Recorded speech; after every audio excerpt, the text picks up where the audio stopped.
question is, what should the county do to protect our water supply? And Neill, we'll begin with you. Okay.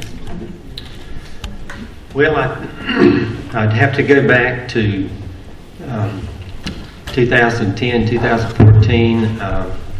I know that commissioners at that time not only adopted new policy to protect Jordan Lake, but they also went to the state and asked that this be statewide, so that the water we receive from upstream, they had to abide by the same principles that we do. I would definitely do the same, and as far as monitoring, that would have to be in place as well. I'd personally like to see,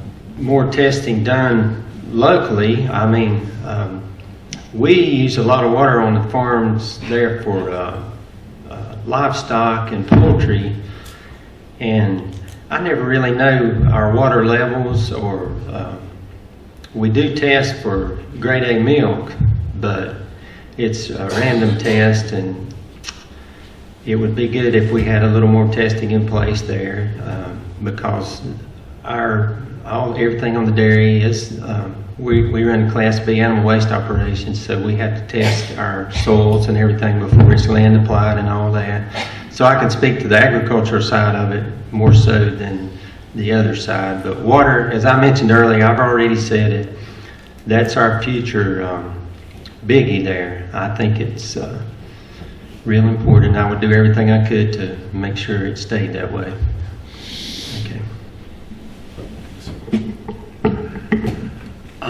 I would immediately push for the instatement of the Jordan Lake rules. They were passed in 2009 but suspended by Raleigh after the election of 2010. And what that would do was make it a statewide effort for Burlington, the rest of Alamance, into Guilford. Actually, our river starts in Forsyth County, and the entire watershed, to basically watch its P's and Q's in terms of what's flowing in. So both your municipal water systems, Burlington had a pretty bad spill a couple years ago, need tighter running, and also the runoff that comes from a lot of homes and a certain number of the farms. There just needs to be an encouragement and making public goals to adopting the best practices to keep the water clean in the first place.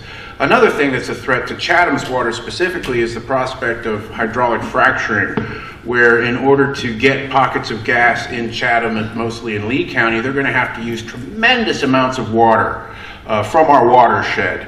And so the Rocky and the Deep River, which are proximate to the gas fields, are likely to be a source for this water.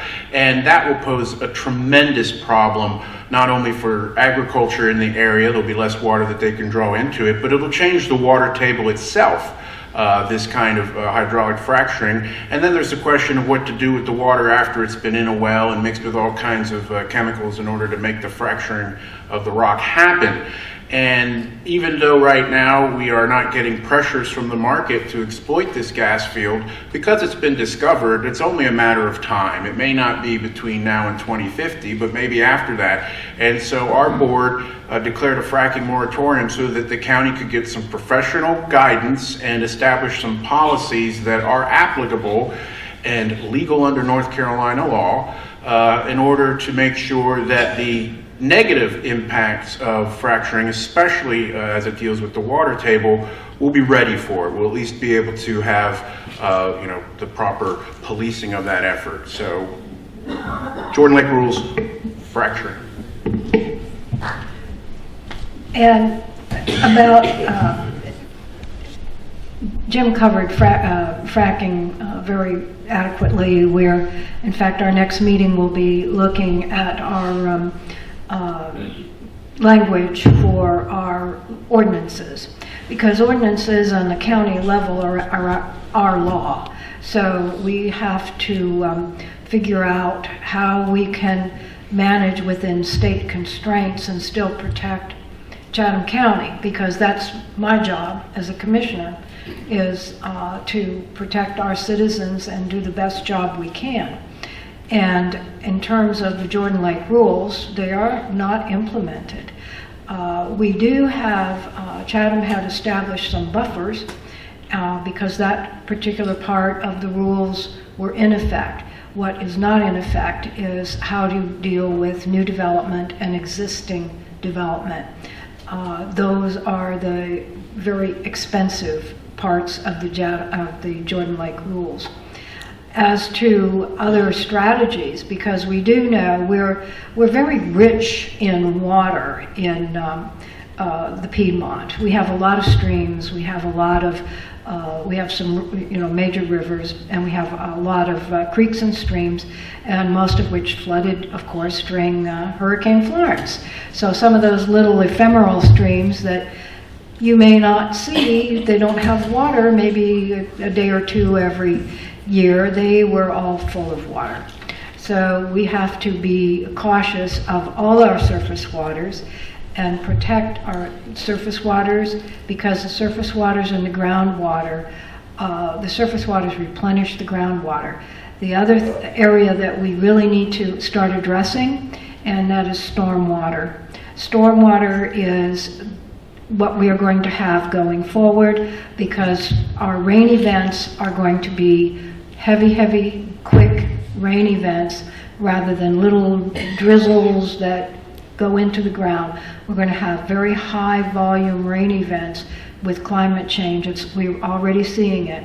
So our stormwater has to become an asset we plan for. And this is what I am committed to in the next 4 years, is considering that part of the equation.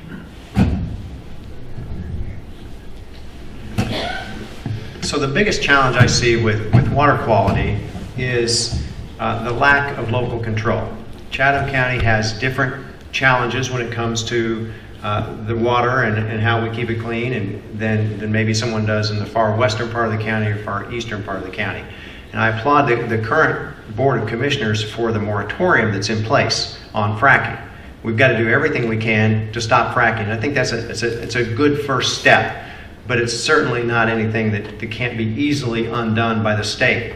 Same with the Jordan Lake rules. The law says we can't be any more, we can't have any more stringent rules than what the state has. Well, that doesn't make any sense. And so we need a commissioner or commissioners that are willing to go to the legislature, regardless of party, regardless if they're my same party, regardless if there's new leadership and it's a different party. But go there, not hold up signs, not protest, but lobby them, meet them in their offices, be willing to meet the leadership. And right now it's Republican, and I'm willing to go up there and I'm willing to say that what they're thinking as it applies to Chatham County doesn't make sense. We need local control, and we need to take that from the state. We don't take it from the state. The state needs to give us the local control. And that's we can put little Band-Aids on, but unless we have a concerted effort by someone who's willing to go talk to them, and I've done this, I've lobbied them on behalf of these issues, but I'm one voice right now, and I'm not an elected official. So what I'm saying is the state is our challenge, and we need to be committed to working with them and explaining and educating them about why our situation is unique and it's better to have the local control. So there's where I would put most of my focus.